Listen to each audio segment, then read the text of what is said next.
Boa tarde a todos e a todas, né? Para mim é um prazer enorme fazer parte desse projeto e poder falar da minha produção, né?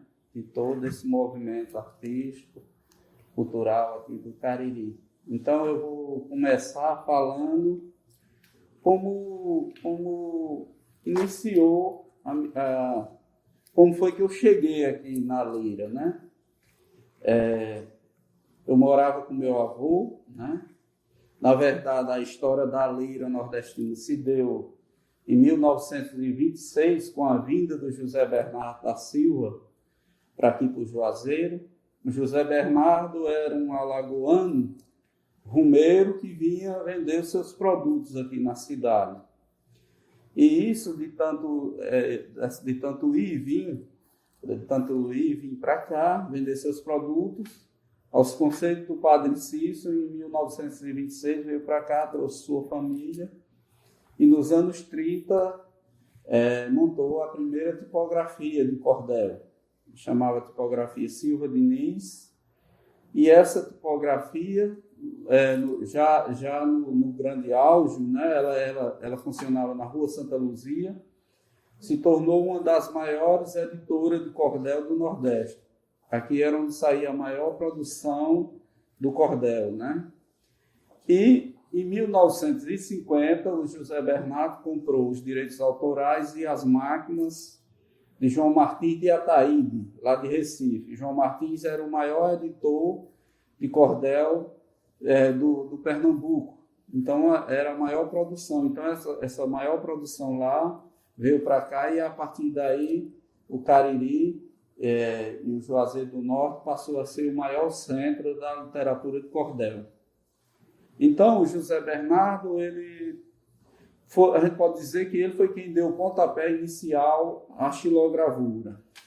O porquê? A xilogravura no Cariri. Porque antes as capas eram feitas em clichê, zincogravura, como a gente chama, né? Era uma gravura em metal. Só que demorava muito para poder essas capas ser feitas para poder atender a demanda aqui, né? Era muita gente procurando cordel. Ele vendia muito cordel, né? O cordel não era usado só como a gente pode dizer para pesquisador, não. O cordel era para o homem do campo, era através do cordel que as pessoas sabiam das notícias, né? Às vezes 8 dias depois que acontecia, mas era um veículo de comunicação também. Então, o José Bernardo tinha dificuldade em fazer as capas. Foi aí onde ele teve a ideia de encomendar aos artesãos, né?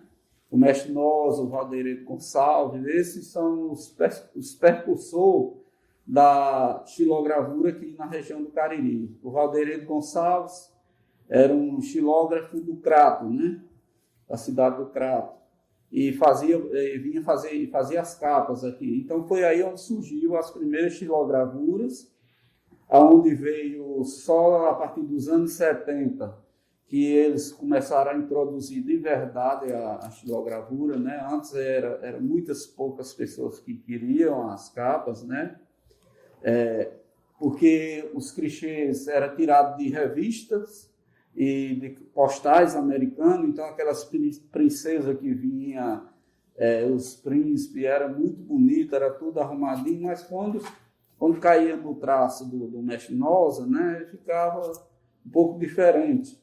Então, muitas vezes, as pessoas que iam comprar o cordel não conheciam o cordel por a leitura, né, não sabia ler, conhecia pela capa. Então, só a partir dos anos 70 foi que, com os pesquisadores, com o Mestre Nosa fazendo exposição na França e em outros países, né, a gravura começou a ter um corpo maior, né? E aí, a partir daí, foi surgindo novos xilógrafos, novos gravadores, né? E eu vim para cá, tanto eu como meu irmão, através do meu avô. Meu avô trabalhava na tipografia era afilhado do José Bernardo da Silva, e ele trazia a gente morava com ele trazia a gente para cá para não estar na rua, né? E com isso a gente foi se dedicando a imprimir cordel, né? Não era nem fazer estilogravura, era imprimir cordel. E eu digo que eu entrei na estilogravura pela dificuldade de se fazer, aqui sempre teve essa dificuldade. O José Bernardo foi pela dificuldade de se fazer os clichês. E eu já entrei pela dificuldade de fazer a estilo mesmo, porque aqui a gente tinha o Estênio Diniz, fazia as capas, tinha o professor Abraão Batista, que fazia também na época, só que eles demoraram, o Estênio tinha viajado para a Alemanha e o professor dava aula na URCA, não tinha tanto tempo para fazer capa do cordel, né? E eu vendo aquela dificuldade do seu expedito, uma vez eu peguei uma taubinha e comecei a copiar de um clichê que chamava Zezinho e Mariquinha. Só que terminou eu cortando o olho do homem, e a mulher ficou cega e a boca torta, e eu joguei para lá e não gostei daquilo, né? Não, isso aqui não dá certo não, eu vou continuar fazendo as minhas impressões. Só que o expedito Sebastião da Silva, que era um grande poeta, um grande conselheiro da gente, ele observando eu fazendo aquilo, né? Ele era quem era o gestor da gráfica, era quem movimentava tudo.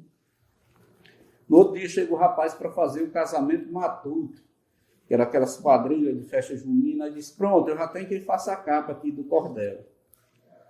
E eu, inocente, né, disse, vem cá. Aí eu fui, pronto, aqui é o rapaz faz a capa do cordel. Aí eu fiquei assim parado, sem saber o que dizer, né? Porque eu com medo do cara não querer imprimir o cordel, que a gente sobrevivia daquilo, né? Não tinha outra renda, e não podia dizer que não sabia, porque senão eu disse, pronto. Esperei o rapaz sair, eu digo, eu nunca fiz isso não. Você fez uma ontem que ficou muito boa. Aí ele cobrou, né? Me quanto é que você cobra nesse negócio? Ele disse, não, é como se fosse hoje. Estênio cobrava 200, ele cobrou R$50 hoje, né? No dinheiro de hoje.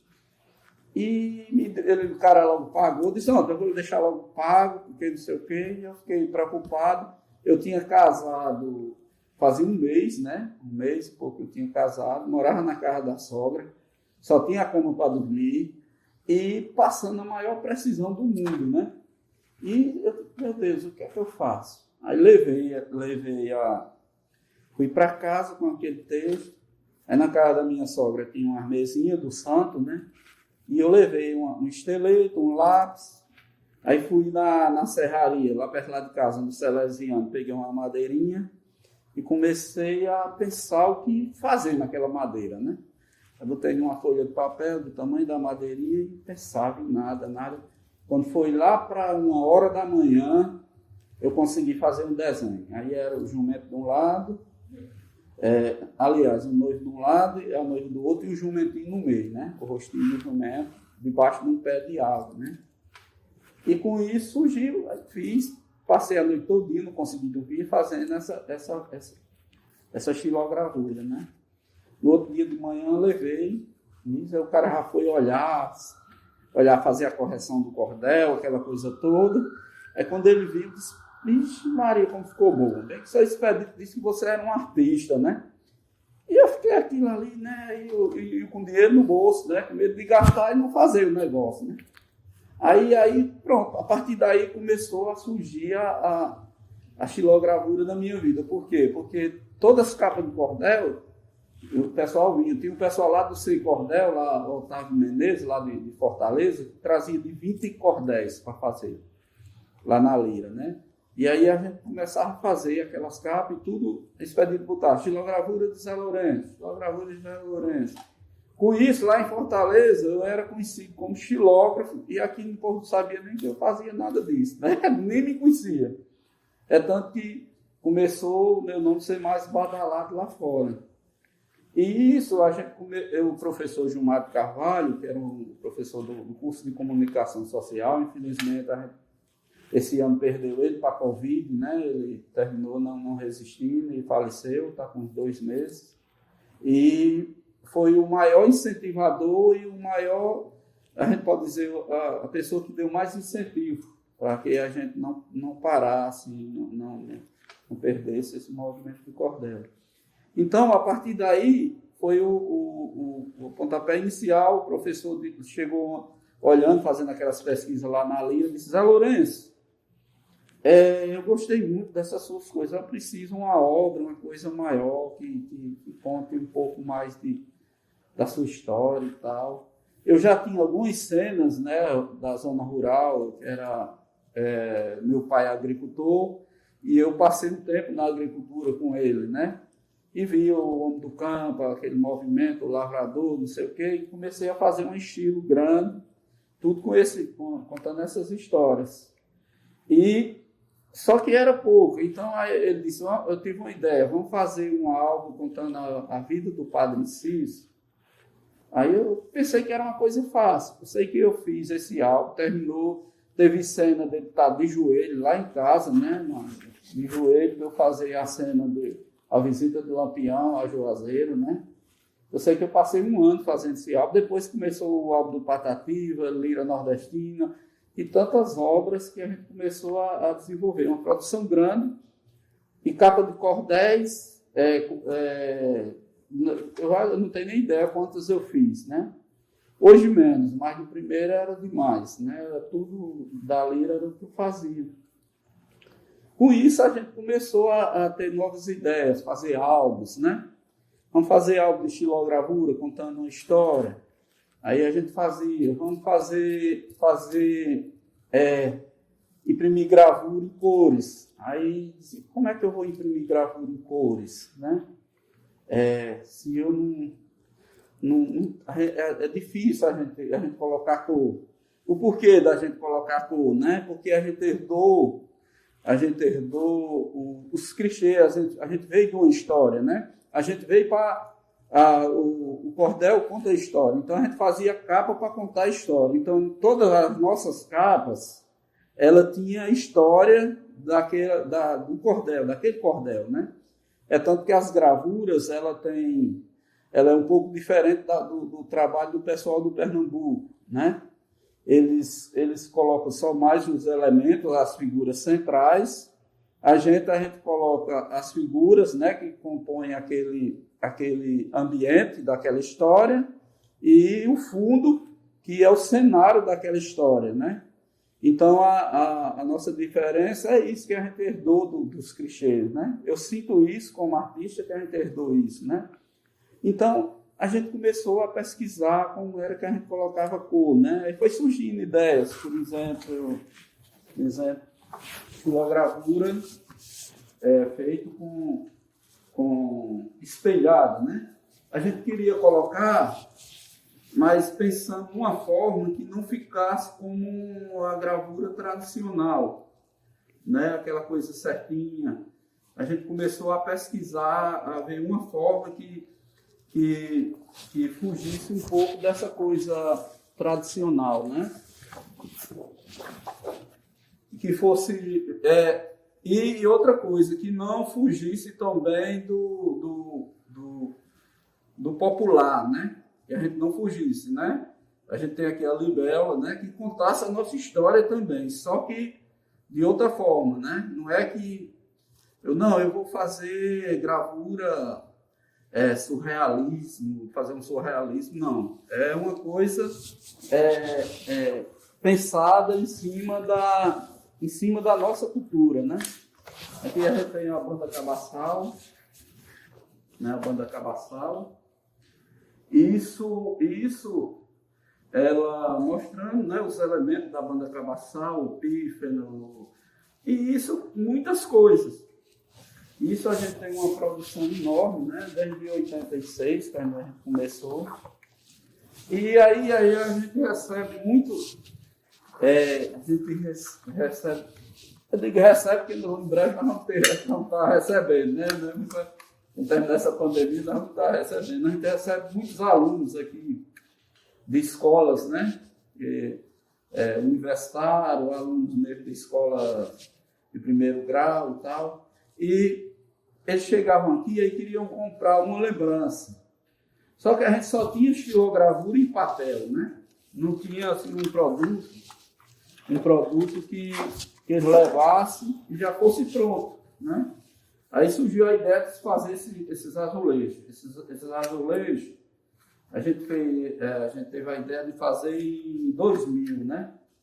Desde 2000 que a gente produz esses azulejos, já faz 20 anos, né? Então, eu andando lá pelo Maranhão, vi aqueles azulejos lá dos casarões, né? Achei muito bonito. Aí eu e o Francolin tivemos a ideia de botar isso nos azulejos, né? Antes a gente encontrava aqueles azulejos maiores, 15 por 15. Então era melhor de ficar mais bonito, mais amplo. Aí depois a gente pensou numa pedrinha menor, né? E que fosse uma tinta que não saísse. O cara podia lavar, né? Passar uma água, não saísse. Então surgiu a ideia e a gente começou a produzir. Mas esse azulejo tinha que ter um elemento que fosse uma embalagem, né? Bonitinha, que as pessoas levassem de lembrança, né? E que tivesse um preço acessível também, né? Era para mais gente ter esse produto, né? Não era, na época eu chegaram, eu não me falaram pessoalmente, mas pessoas vieram me falar que eu estava querendo banalizar a xilogravura, né?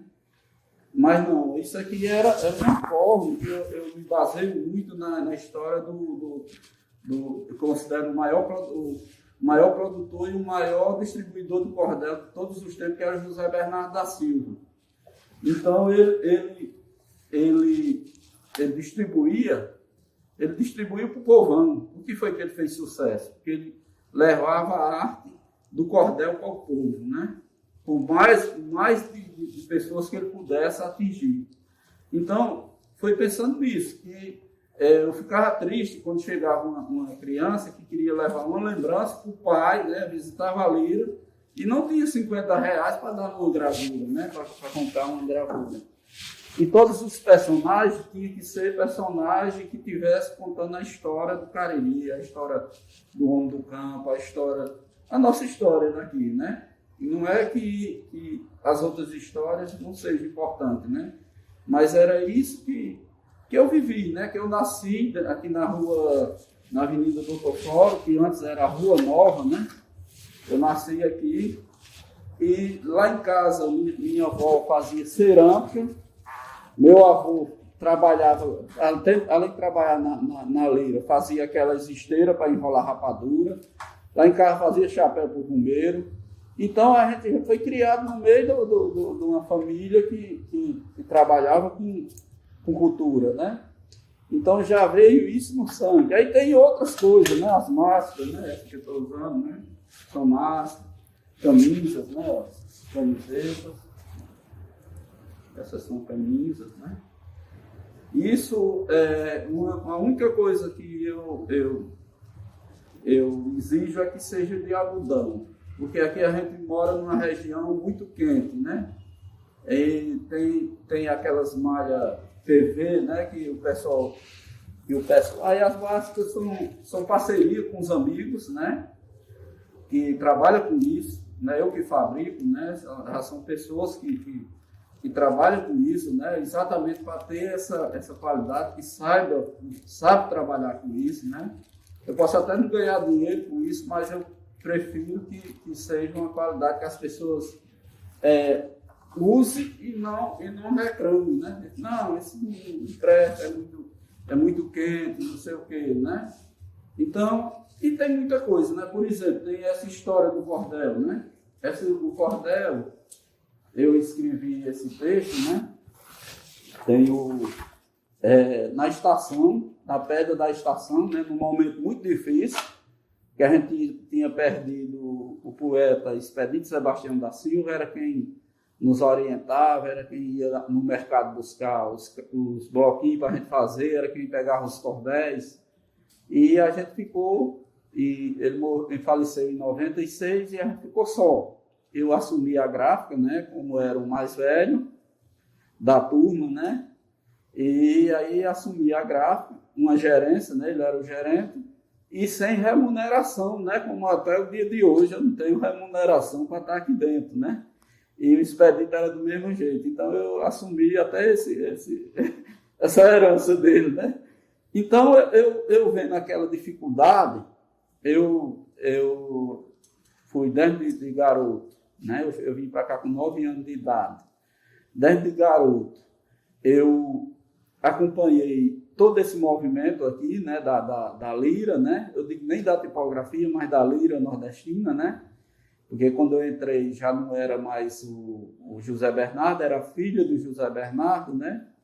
Então, eu vi aquele movimento que tinha dos poetas, o Expedito Sebastião da Silva, o Mestre o Patativa do Assaré, né? O João Bandeira, o Pedro Bandeira, né? E eu acho que nessa hora pareceu um poeta, né? Perto de mim ali para poder me ajudar. E a gente fez esse texto. É um texto de 16 páginas, né? Que fala um pouco da trajetória da lira nordestina, né? Então, esse cordel, eu fiz esse texto, e quando eu terminei, eu fiquei pensando, eu disse, rapaz, eu nunca fiz cordel, eu não sou poeta, né? Eu, como poeta, eu me considero um bom xilógrafo, né? Então, eu disse, eu vou procurar um poeta para ver o que é que ele acha desse. E como eu tenho amizade com o seu João Bandeira, né? Até hoje a gente somos amigos, eu disse, seu João, dá uma olhada nesse texto aí, viu? Se serve para alguma coisa isso aí. Aí ele olhou e disse, não, Zé, está muito bom. Agora precisa de algumas coisinhas, tal, tal. Não, vê aí o que é que o senhor pode fazer de um cordel esse texto. Aí ele fez algumas estrofes, fez algumas correções e a gente fez essa parceria, né? Com o cordel que foi lançado, acho que a gente já está na 3ª edição, né, desse cordel. Ele conta a trajetória da lira. Aí tantas obras, né? A gente tá fazendo assim um breve resumo, porque a história é grande, né? A gente tem 35 anos rodando com xilogravura, né? Todo dia trabalhando, produzindo.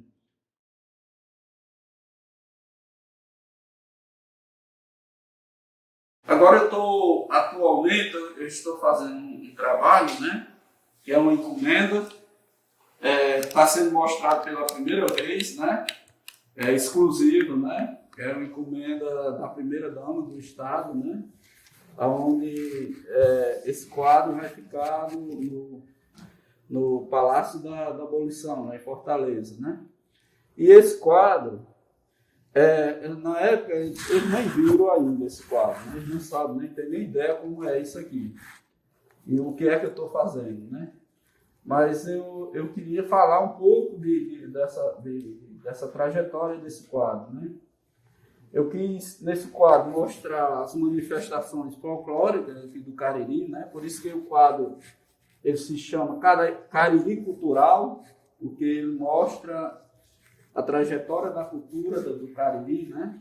Tem a figura do Padre Cício, que é exatamente quem começou tudo isso aqui, né? Sem ele não existiria nada disso aqui, né? Não é nem só nessa coisa do fanatismo religioso, não é nada disso, né?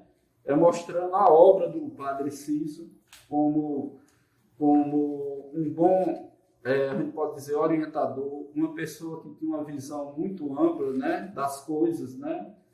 E isso, eu mostrei o Padre Cício, que é a figura principal, e depois tem o Rabequeiro, né, que é o cego Oliveira, que era um cego muito especial, que o pessoal dava a esmola a ele agradecia em forma de versos, né? Era uma coisa linda quando o cara recebia, quando ele fazia. A gente homenageou os escultores de Juazeiro, que é uma das maiores produções artísticas que a gente tem da escultura no Brasil, né? Não digo nem no Ceará, no Brasil. O mestre Nino, né? Eu quis homenagear todos os escultores daqui do Cariri, né? Do mestre Nosa e tantos outros que não são do mestre Nosa, que são escultores também, até da minha família tem escultores, né? Aqui nós temos o mestre Expedito Celeiro, ele homenageando toda a produção do couro do Cariri, né? Que aqui a gente tem muitos artesãos do couro, né? E ele é o nosso representante maior nessa trajetória do couro, né? A gente tem aqui a Dona Maria Cândido, né? Nela eu quis homenagear todos os ceramistas daqui da região do Cariri. É uma pessoa muito boa, era uma pessoa muito maravilhosa, que a gente tinha um grande respeito por ela, e uma grande artista, né? Eu conheci toda a família dela, conheci a filha dela, Dona Maria Cândido, que era uma grande artista na cerâmica, né? E eu quis homenagear aqui o Expedito Sebastião da Silva, né? Ele é a figura que eu falei, que movimentou essa parte da gráfica do Cariri. Era quem incentivava os gravadores, os poetas, era quem fazia as correções dos cordéis do Cariri, né? Os textos. Então era uma pessoa muito boa e uma pessoa que sabia muito de cordel, né? E aqui nós temos o nosso poeta maior, né, o Patativa do Assaré, que eles eram amigos, né? Ficavam trocando verso, aquela coisa, né? E o Expedito é interessante, a gente vê falar dessa inovação, né? Hoje a gente tem chinelo, tem não sei o quê, tem vários produtos, caminho de mesa, jogo americano, a gente já fez de tudo com gravura, né?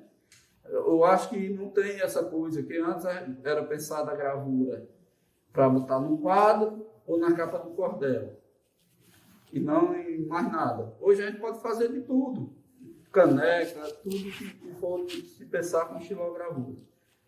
E o Expedito, uma coisa importante que ele me dizia, que ele fazia os poemas e mandava para os amigos e para a namorada em forma de verso, as cartas, né?